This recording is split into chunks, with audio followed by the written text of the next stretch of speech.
Welcome you back here to the River City Hardball Podcast. We're presented by DBAT Jacksonville. And what a pleasure it is to welcome in a couple of the managers from the Coastal Collegiate Baseball League. Tonight we've got Zach Bacon, the manager of the Hawks, and a returning manager, a guy that's known this a little bit here in the Jacksonville area. Jesse Weathers comes back as the returning manager of the Dolphins. Guys, appreciate a few minutes of your time. Jesse, we'll start with you. How's the league going for you so far, man? You're a returning manager with the Dolphins. Yeah, last year we were pretty good. We went like 18-13 in regular season, and then this year, we had a good start. We went 3-0, and then we lost three in a row right after that. We're a game above 500 though, so that's what matters, I guess. Everybody's getting play time. They're having a good time. So And Zach, you're getting your first taste of the Coastal Collegiate Baseball League. Tell us about your experience so far. It's going well. Our team's been kind of up and down throughout the season, just short on pitching every now and then, but it's going well. I like the guys a lot, and they're having a lot of fun getting their at bats in and getting their work done. Zach, tell us a little bit about your background. I heard that you're coaching at a D2 in West Virginia. Tell us a little bit about that. So I coach at a Division II school called Glenville State University. We're right in the center of West Virginia, town of about 500 people, kind of small town. Um, but I'm really enjoying it. I played college baseball there for the same guy that I'm coaching under. So I have a lot of respect with him and a lot of respect with the players there. So it's been going well. Zach, where are you from originally? I'm originally from Seminole, Florida, just outside of St. Petersburg. Cool. Very cool. Jesse, what about you? Tell us a little bit about your baseball background and where you come from. I'm originally from Florida, and then him and I were actually college roommates and teammates. So we both played together at Glenville. And now I ended up at a coaching at a junior college out in Oklahoma. And so that's where I spent the last 2 years getting my master's degree and coaching out there. Jesse, what part of Florida are you from? Originally Lakeland, Florida. Okay. Lakeland. I was actually there earlier this year in Lakeland to see the Tigers and the Braves. Tigers spring Yeah, training yeah, over in they're a little Lakeland. Tiger Town. Yeah, right there. Yeah, it's pretty cool. Hey, tell us a little bit on the field, Jesse. You mentioned a little bit earlier, but how has the talent progressed in this league? Now getting into another year with it, what do you think about the talent here in Jacksonville? I think the talent is way better this year. There's a lot more quality arms for each team. We got a lot of guys that put good at bats together. It's not like half the team is good and half the team is not great. Everybody seems pretty well rounded, and competition's been a whole lot tougher this year than it was last year. And Zach, managing the Hawks from your perspective, what do you think about the talent here? And I want to ask you both about this. The institution of the pitch clock. We see this in college baseball now. We certainly see it with the pros. Zach, how have your guys and yourself adjusted to that? So with the pitch clock, 20 seconds is a long time. We really haven't had a problem with it. Most of the pitchers like to work fast anyway.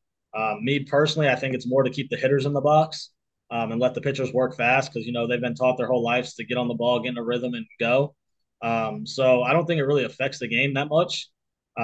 We haven't seen any problems so far this year in the season with it. What about you, Jesse? How have your guys, kind of adjusted to that 20-second clock? We haven't had any issues with our pitchers. I saw my first ever like in between inning pitch clock violation. The other team took too long to warm up or whatever, but the pitchers haven't had much of a problem. They've seemed to adjust to it pretty well. I'll tell you both this. I saw a pretty crazy stat from Major League Baseball this week. So, games that took 3 hours or more in the big leagues last year, 60% of games took 3+ hours. This year with the pitch clock, 13%. They went from 60 to 13. Isn't that crazy? Yeah, it's Wow. wild. Yeah, it is. Who are some standouts for your team, Jesse? Give us a couple names out here. So we got Nathan Webb. He's one of my right-handed pitchers. He's a junior college in Georgia kind of guy. I think he's originally from the Jacksonville area. He's been a starter for us. He's got like 15 innings pitched, 31 strikeouts, and one walk. The guy's just been a dog. I think he's maybe given up one run, one earned run at least. Um, Hitting wise, right now, Cade Breeze. He's one of my catchers. I think he's hitting a little over 400. Probably has a few doubles. He's been one of our RBI producers. So, and then I got one of my guys back from last year, Dylan Sianovich. Actually, him and I did the podcast last year. I remember He that. just committed to some Long Beach Division State. One, Long Beach State out there in California, and he's been doing all right. He's up and down, but I think he'll get back into it. And Zach, what about for you? Some standouts from the Hawks? On the offensive side, my shortstop Luke Hayes. He's plays at Mars Hill.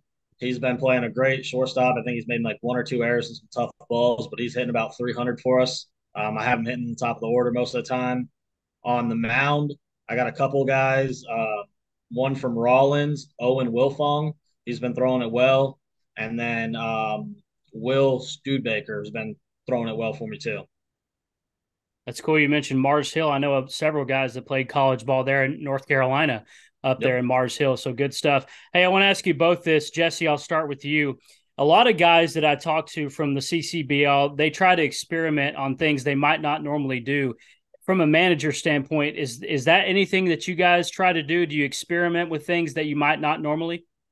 Yeah, I kind of a lot of it's position player guys that like to experiment with things. So guys trying out new positions, having college coaches that are like, "Hey, I want to see you do a little bit more of this," and they relay that to me, and then I'll make sure that they play wherever it is they need to be played.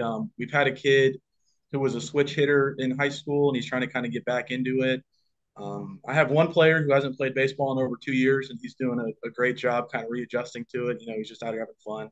He had injury issues, but when he tells me that he's ready to go or wants to play a specific position or work on this, I got no problems with it, especially with the other guys too who are in college right now and really need to get those at bats and reps at other positions. Coach Bacon, strategically from a managerial standpoint, do you try to do anything different in this league, kind of a developmental league? I might test a couple like sends when we're on offense and stuff like that, but no, most of the time I let them just kind of play the game. I told them, day one, if they wanted to steal, go ahead and steal. If you wanted to bunt, go ahead and bunt. I'm not going to call anything. I'm just going to let them play and kind of let them learn from their mistakes when they make on the field. You guys are playing most of your games at Atlantic Coast High School. Jesse, how has that been, the facilities there? It's been all right.